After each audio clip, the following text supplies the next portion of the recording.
ভরা নদীতে সাঁতার কেটে নদী পেরালো হাতির দল। শুক্রবার সকালে প্রায় 50টি দাঁতাল হাতি ঝাড়গ্রামের সাকরাইলের গড়ধরা সুবর্ণরেখা নদী পেরোলো। স্থানীয় সূত্রে জানা গেছে, গভীর রাত্রে এই হাতির দলটি সাকরাইলের গড়ধরা এলাকায় প্রবেশ করে বেশ কিছু এলাকায় তাণ্ডব চালায়। আজ সকালে হাতির দলটি সুবর্ণরেখা পেরিয়ে নয়াগ্রাম ব্লকে ঢুকলো।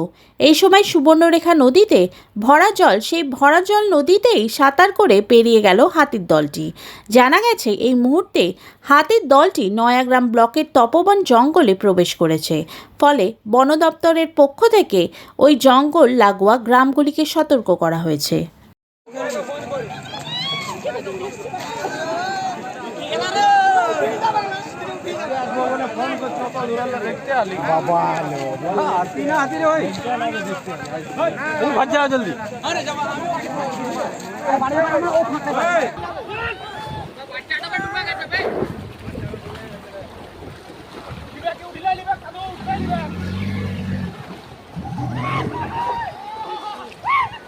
ओ भाई क्या भी